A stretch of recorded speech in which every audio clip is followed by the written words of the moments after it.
ఓం శ్రీ గురుభ్యో నమః. ఓం గం గణపతయే నమః. నారాయణం నమస్కృత్య నరం చైవ నరోత్తమం దేవీం సరస్వతీం వ్యాసం తతో జయముదీరయేత్. క్షేత్ర అధిష్టానం శ్రీ సీతారామచంద్ర స్వామికి, పరమశివుడికి, ఆంజనేయుడికి నమస్కరిస్తూ, జగన్నాథ స్వామికి, బాలేశ్వరి మాతకు వారిని స్మరిస్తూ, ప్రస్తుత పీఠాధిపతి వారికి నారాయణ స్మరణ తెలియజేస్తూ, వేదిక అలంకరించిన స్వామీజీలకు, భక్తులందరికీ శివస్మరణ తెలియజేస్తూ, ఇక్కడికి వచ్చిన భక్తులందరికీ ఓం నమ శివాయ స్మరణ తెలియజేస్తూ, మరి ఇప్పుడు అగ్ని కాలుతుంది, మంచు చల్ల ఉంటుంది. ఈ సృష్టిలో ప్రతిదానికి ఒక స్వభావం ఉంటుంది. నా స్వభావం ఏంటంటే భజన చేయడం. మరి ఏం చేద్దాం, నా స్వభావాన్ని చంపుకోవడం నా వల్ల కూడా కాదు. కాబట్టి భగవద్గీతలో సమోహం సర్వభూతేషు నమే ద్వేషోస్తి న ప్రియః ఏ భజంతి తుమాం భక్త్యా మైతే తేషు చాప్యహం సమ అహం సర్వభూతేషు. నేను అందరిలో సమానంగా ఉన్నాను. నాకు ఎవరిపైన ప్రేమ లేదు, ఎవరిపైన కోపం లేదు.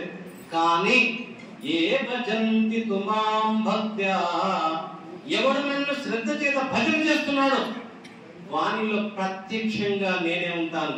గోపాలకృష్ణ మహారాజుకి యోగినామపి సర్వేషాం మద్గతేన అంతరాత్మనా శ్రద్ధావాన్ భజతే యో మాం సమేయుక్తతమో మతః. ఈ లోకంలో ఎందరో యోగులు ఉన్నారు, కానీ సర్వోన్నతమైనటువంటి యోగి ఎవడయ్యా అర్జున? శ్రద్ధావాన్ భజతే యో మాం. శ్రద్ధ చేత సర్వాత్మ సచ్చిదానంద స్వరూపుడను వాసుదేవుడను నారాయణుడైన నన్ను ఎవడు చక్కగా భజన చేస్తున్నాడో వాని కంటే గొప్ప యోగి లోకంలో ఎవడు లేడు. గోపాలకృష్ణ మహారాజుకి. కాబట్టి ఎవరు చేస్తారయ్యా భజన? మహాత్మానస్తు మాం పార్థ దైవీం ప్రకృతిమాశ్రితా భజంతి అనన్య మనసో జ్ఞాత్వా భూతాధిమవ్యయం. అర్జున, నన్ను భజించేవాడు మహాత్ముడు, కాకపోతే వాణ్ణి మహాత్మునిగా చేసే బాధ్యత నాది. తేషాం సతతయుక్తానాం భజతాం ప్రీతిపూర్వకం దదామి బుద్ధియోగం తం ఏన మాముపయాంతి తే.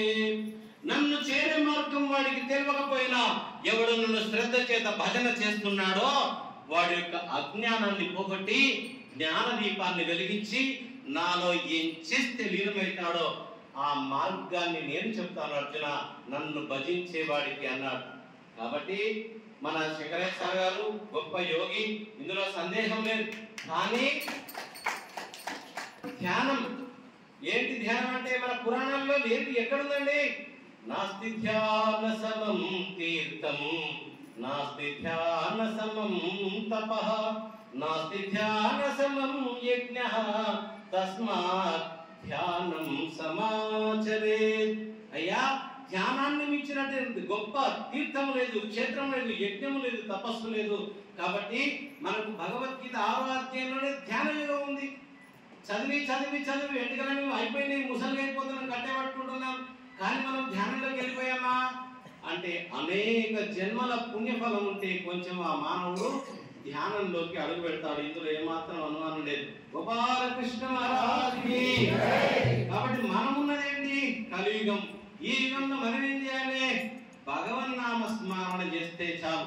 అందుకే పోతన గారు అంటారు, నారాయణుని దివ్య నామాక్షరములపై కరగని మనములు కఠిన శిలలు మురవైరి కథలకు ముదితాశ్రురోమాంచ మిలితమై ఉండని మేను మొద్దు చెక్కి మొక్కని జడుని యౌధలనున్న కనక కిరీటంబు కట్టెమోపు మాధవార్పితముగా మనని మానవు సిరి వన దుర్గ చంద్రిక వైభవంబు కైటబారి భజన కలిగియుండని వాడు గాలిలోన నుండి కదలు శవము కమలనాభు పదము కనని వాని బ్రతుకు పసిడి కాయలోని ప్రాణి బ్రతుకు.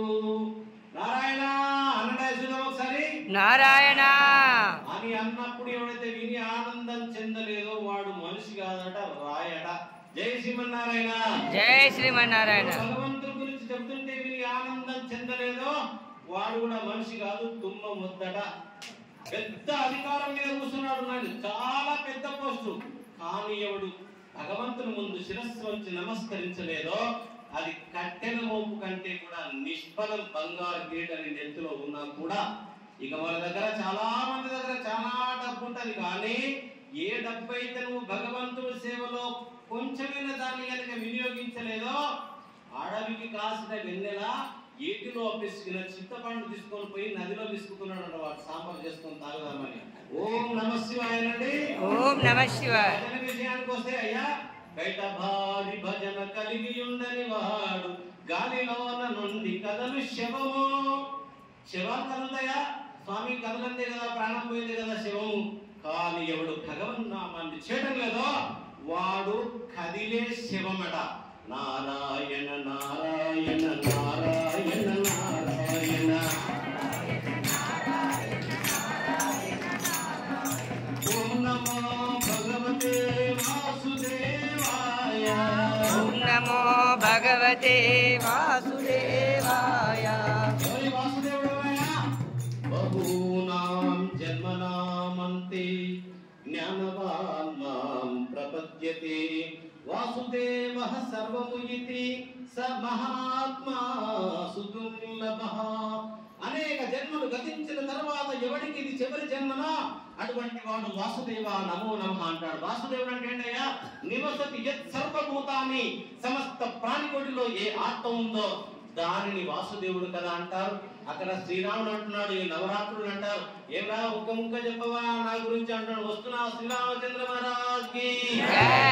ఎవడది పరమ దయానిధే పతిత పావన నామ హరే యటల్చు సుస్థిరమతులై సదా భజన చేయు మహాత్ముల పాదధూళి. నా శిరమున దాల్తు మీరటకు చేరకుడాంచు యముండు కింకరోత్కరముల కానబెట్టునట. దశరథి కరుణాపయోనిధి. బోలో రాజా రామచంద్ర మహారాజ్కి జై. సీతారామ నారాయణ కేశవ ముకుంద గోవింద గోపాల అచ్యుత జనార్దన శ్రీహరి. ఎవడు ఆ శ్రీరామచంద్రుని యొక్క నామాన్ని ఉచ్చరిస్తాడో వాళ్ళ కాళ్ళకుండే దుమ్ము తీసుకొని నా శిరమున దాల్తు అని ఎవరు చెప్తున్నారు? యమధర్మరాజు. ఎవరికి? కింకరులు అంటే దూతలకు చెప్తున్నాట. రామరామ అన్నటువంటి వాడి దగ్గరికి మీరు ఓకండి రాను ఆయన. ఇగో ఇక్కడ ఒక ఆయన నాడు శివయ్య. బోలా శంకర మహారాజుకి ఎవరైతే నమ శివాయని అన్నదేవుడు, నమ శివాయని విన్నదేవుడు. నిప్పై పాతక దూల శైలమడచున్ని నామమును మానవులు తాపంతగున విన్ననంతక భుజాపోదత క్లేశములు. తపముదీరుక ముక్తులవుదురని శాస్త్రంబులు మహాపండితులు చెప్పంగా తమకింక శంకరుండవలెనా శ్రీకాళహస్తీశ్వర. శివయ్య ఎవడది? నమ శివాయని అన్నవాడు ఎవడు? వాడి యొక్క పాపాలు ఒక్కసారి అన్నా లేదా విన్నా పత్తి కొండలో అగ్ని పడితే పత్తి ఎలా అంటుకొని దగ్ధమైపోతుందో నమశివాయని అన్నా నమశివాయని విన్నా వారి పాపాలని క్షణకాలంలో పటాపంచలైపోతాయని ఎవరు చెప్తున్నారు? శాస్త్రంబులు మహాపండితులు చెప్పంగా తమకింక శంకలుండవలెనా శ్రీకాళహస్తీశ్వర. ఓం నమ శివాయ శివాయ నమః. ఓం నమ శివాయ శివాయ నమః. ఓం నమ శివాయ శివాయ నమః. ఓం నమ శివాయ శివాయ నమః. చేతులు ఉన్నటువంటి వాళ్ళు పైకి లేపండి. ఓం నమ శివాయ శివాయ నమః. ఓం నమ శివాయ శివాయ నమః.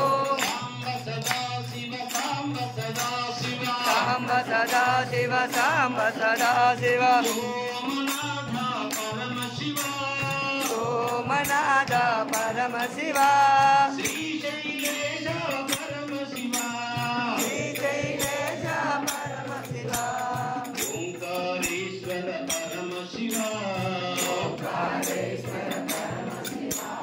మహాకాళ పరమ శివ మహాకాళ పరమశివ భీమశంకర పరమశివ భీమశంకర పరమశివ కేదారేశ్వర పరమశివ కేదారేశ్వర పరమశివ విశ్వనాథ పరమశివ విశ్వనాథ పరమశివ త్రయంబకేశ్వర పరమశివ త్రయంబకేశ్వర పరమశివ వైద్యనాథ పరమశివ వైద్యనాథ పరమశివ నాగనాథ పరమశివ నాగనాథ పరమశివ రామేశ్వర పరమశివ రామేశ్వర పరమశివ శ్రీకృష్ణేశ్వర పరమశివ శ్రీకృష్ణేశ్వర పరమశివ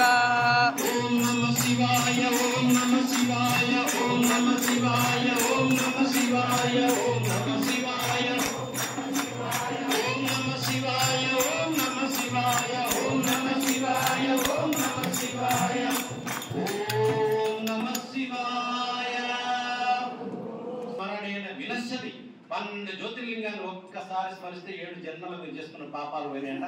నా టైం కూడా అయిపోయింది. ఓం నమ శివాయ.